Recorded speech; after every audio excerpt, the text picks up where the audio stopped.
Radhe Radhe, happy Janmashtami. সবাইকে শুভেচ্ছা জানিয়ে আজকের ব্লগ স্টার্ট করলাম। আজকে সকাল থেকেই জন্মাষ্টমীর আয়োজন শুরু হয়ে গেছে আমার রান্নাঘরে। গোপুবাবুর জন্মদিন বলে কথা, একটু স্পেশাল তো করতেই হবে। আর সেই স্পেশাল ডিশগুলোর মধ্যে তাল থাকবে না তাকে কখনো হয় বলুন।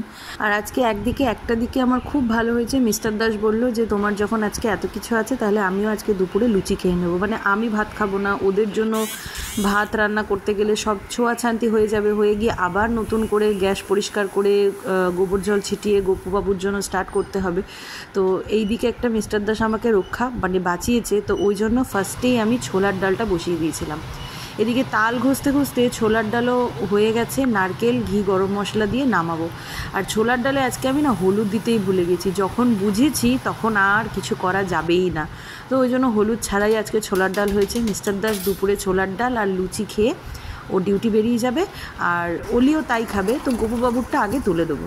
আর এদিকে দেখুন লাগাতার কালকে রাত থেকে বৃষ্টি চলছে, আজকেও হবে, আগামীকালও হবে, যা নিউজে যা শুনছি। পুরো এক ঝাঁক ভর্তি মেঘ, আকাশে কালো মেঘ, হ্যাঁ, পুরো কাদা প্যাচপ্যাচে, যেমন মেঘ ডাকছে তেমন অঝোরধারা বৃষ্টি।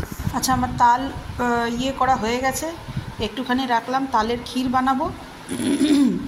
আর এখানে বড়ার জন্য এটাকে ফাটাবো। তো চিনি, নারকেল, সুজি আর ময়দা সব দিয়ে দিয়েছি, দিয়ে এবার এটাকে ভালো করে মাখবো।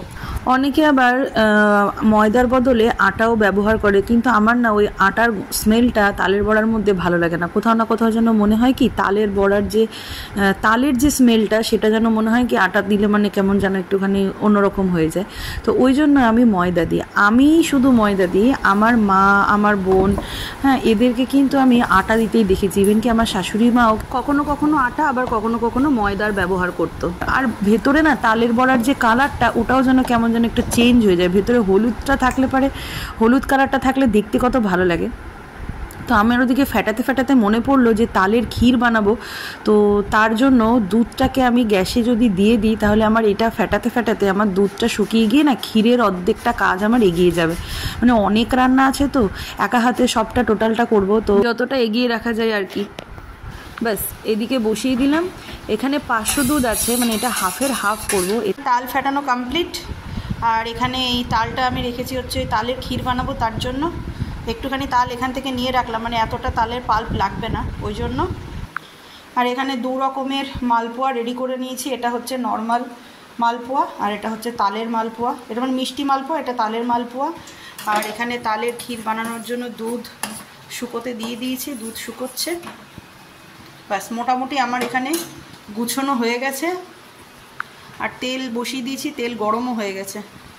তাহলে আর দেরি কিসের, গোবিন্দর নাম নিয়ে শুরু করে দিলাম।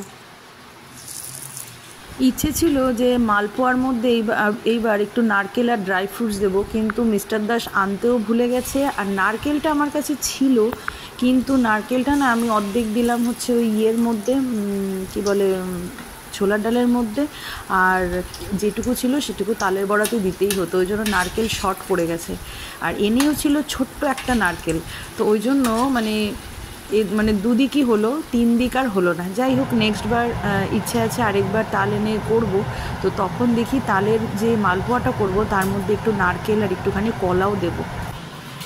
মা, মা, তুমি কি করছো? এই যে ঠাকুরের জন্য লুচি বানাচ্ছি। তো করো, আমি একটা ড্রয়িং করি।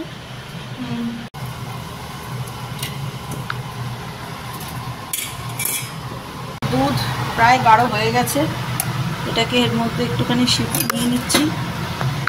এর মধ্যে কিছুটা আমুল দুধ দিয়ে দিচ্ছি।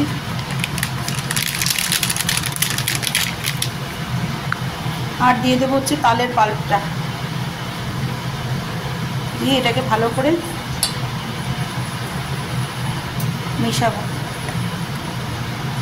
এই সময় বলে রাখি, দুধটা একটু কেটেও যেতে পারে, খুব সাবধানে এই কাজটা করতে হবে।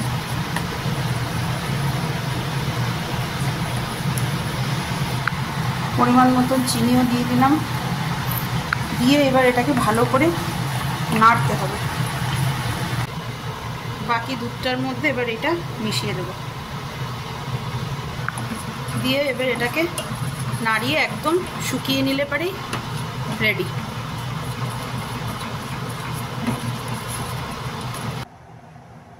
তালের বড়ার মধ্যেও অনেকে কলা দেয়, হ্যাঁ, মানে যাতে বড়াটা যাতে সফট হয়, কিন্তু আমার শ্বশুরবাড়িতে আবার দেয় না, আমার বাপের বাড়িতে দেয়। মানে বিয়ের আগে মার কাছে দেখেছি নরম হয়, কিন্তু পরের দিনকে মানে দিনের দিনকে যখন গরম গরম নামিয়ে তারপরে ঠাকুরকে দিয়ে খাওয়া হয় না, ওই দিনের দিনেই যা সফট ভাবটা থাকে, কিন্তু পরের দিন যখন ওটা বাসি হয়ে যায় তখন কিন্তু যেমনকে তেমনই হয়ে যায়, মানে খুব আহামরি যে নরম থাকে সেটা কিন্তু নয়। আমার শ্বশুরবাড়িতে দেয় না বলে ওই জন্য আমিও দিই না, কিন্তু আমার শ্বশুরবাড়িতে নারকেলটা দেয় না, মানে মাকে দেখিনি তালের বড়ার মধ্যে নারকেল দিতে, কিন্তু আমার বাপের বাড়িতে নারকেল দেয়। তো দুটোকে কম্বাইন করে আমি একটা করি। আমার শাশুড়ি মা কখনো আটাও দেয়, কখনো ময়দাও দিয়ে করতো, তো ওই ময়দাটাই আমি ধরেছি আমার শাশুড়ি মায়ের থেকে। আর আটার ব্যবহার তো আমি একদমই করি না, যেটা আপনাদেরকে প্রথমেই বললাম। ওই বাপের বাড়ি শ্বশুর বাড়ি দুটোকে কম্বাইন করেই আমি তালের বড়াটা বানাই। যাই হোক, আজ এদিকে আমি তালের ফুলুরি বানানো স্টার্ট করে দিলাম। বাবারে চুলটা ভিজা, এখনও শুকোয়নি। তো সমস্ত কিছু কমপ্লিট হলো, এখন ঘড়িতে 5টা বাজে, 5টা। 12টায় বসেছিলাম করতে, সব কিছু সেরে উঠতে উঠতে সেই 5টাই বেজে গেল। মাঝপথে এই যে এটাকে ঘুম পাড়িয়েছি, নাহলে এটা সন্ধ্যাবেলা পড়া হবে না। মিস্টার দাসের আজকে 2টো থেকে ডিউটি, ও খেয়ে দিয়ে চলে গেছে।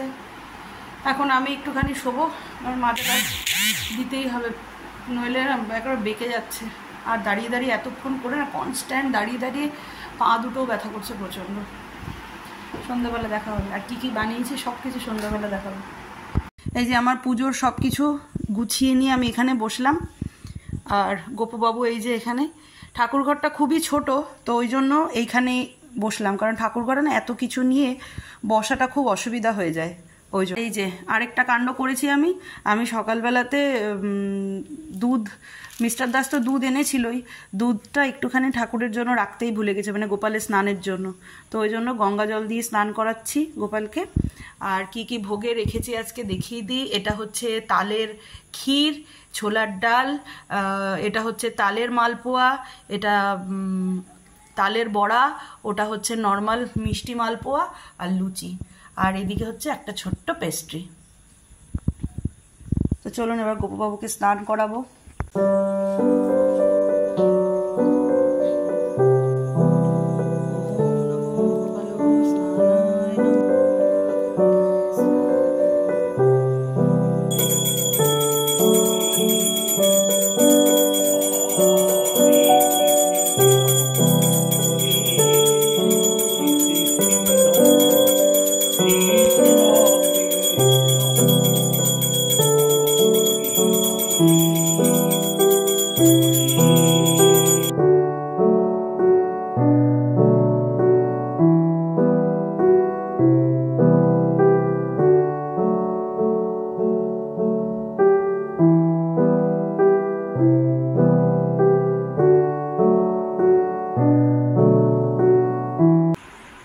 আমার পুজো জাস্ট শেষ হলো।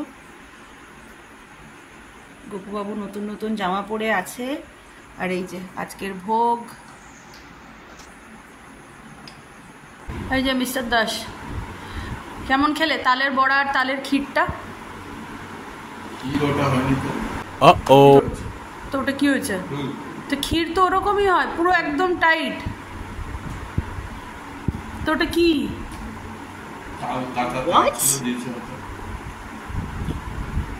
আচ্ছা, ওই টাইটের ওর মধ্যে কি আছে? পুরো 500 দুধটা ওর মধ্যে গেছে। আমার তো ভালোই লাগলো খেতে। তুমি ক্ষীর খেতেই জানো না তাহলে? কি হতো শুনি? কি ক্ষীর আর একটু পাতলা হতো? তাহলে বললে কেন ক্ষীর হয়নি? নাকি দুটো একসাথে ঢুকিয়ে দিয়েছে, তালের বড়া আর তালের ক্ষীর দুটো? ক্ষীরটা আমি আজকে প্রথমই বানালাম, এর আগে কখনো বানাইনি। প্রথম বানানোতেই তুমি এরকম প্যাক মেরে দিলে আমাকে, হ্যাঁ? আর তোমার ছোলার ডাল ঠিক আছে? এটাকে চেনা যায়? গেস করুন, পরের ব্লগে বলবো এটা কে।